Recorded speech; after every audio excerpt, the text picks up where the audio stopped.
Thank you and welcome to the show this morning.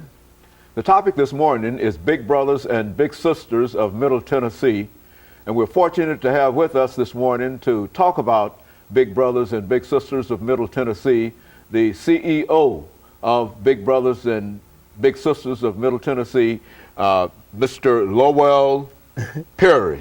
I got it straight. Lowell Perry. Yeah. How are you doing this morning, Mr. Perry? I'm fabulous. And let me welcome you to the show and tell you how delighted we are to have you with us this morning, and especially to talk about Big Brothers and Big Sisters of Nashville.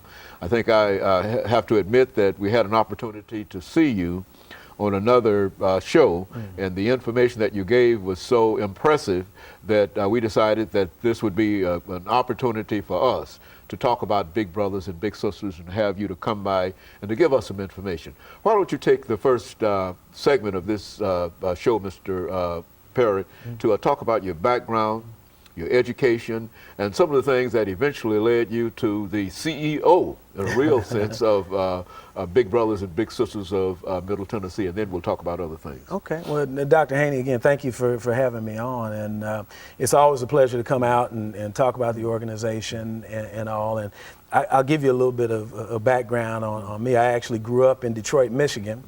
Lived here in the Nashville area for almost 8 years now. This is really home. My wife and I made a quality of life decision to move down here and love it. I'm a graduate of Yale University, where actually I had my first experience with Big Brothers, Big Sisters, where I was a big brother while I was a college student there, and was forever touched by that experience.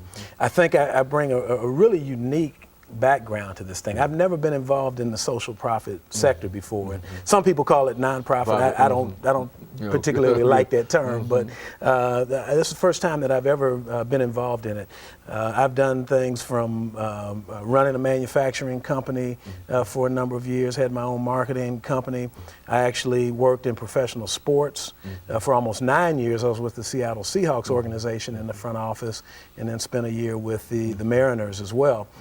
I guess that was pretty appropriate given the fact that my dad, Lowell Sr., was a former professional football player of the Pittsburgh Steelers, and actually was the first black head coach in the NFL of the modern era in 1957 when the Steelers made him a receivers coach.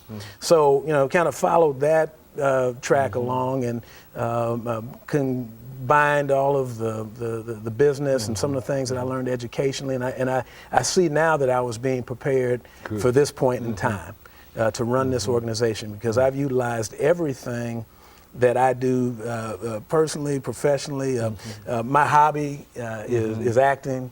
Been a number of movies, television shows, commercials, and so forth, and I still do that from time to time. But it's taken every one of those skill sets with this organization. And so it's been a great challenge for me. Literally, it came along at a time in my life when I was looking to do something more significant.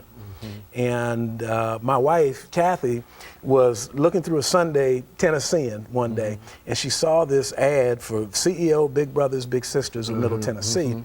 She read the job description. She says, "Wow, honey, this sounds like you." I said, "You know what? This is me." That's good. Yeah, these people be nuts not to hire me. Right. So, and I told the board that during our interview process that I thought I was bringing a unique set of skills, that they could certainly find somebody that could come in and do a good job, but wouldn't find anybody like me, because I felt a calling to be here. It has been a real blessing to me in many respects. It's stretched me to the limits as a professional, as a manager, and just the passion for kids that I've always had. It's just been a real thrill. So that kind of, Well, now, over the last minute or so before the end of this segment, what is the Big Brothers and Big Sisters organization about? I mean, when was that established? Yeah, well, Big Brothers, Big Sisters has been around for over 100 years. It was formed originally in Philadelphia when a group of businessmen decided that there were some problems with delinquency among young boys in particular. Here in Middle Tennessee, it was formerly known as Buddies of Nashville, and we celebrated our 40th anniversary last year. Okay, so this is the old Buddies of Nashville. I've heard of that organization. Yes, sir. Yes, sir. And we match a caring adult with a vulnerable young person with a mentor. and not a surrogate parent, but somebody that becomes a part of that child's team, that lets that kid know that they matter in this world, help to plant seeds of hope, of promise, and make sure that they have every opportunity to achieve the American dream. Very good. And of course, let us take our first commercial break here, Mr. Perry, and we'll be back with our audience following this very, very short commercial break. Thank you.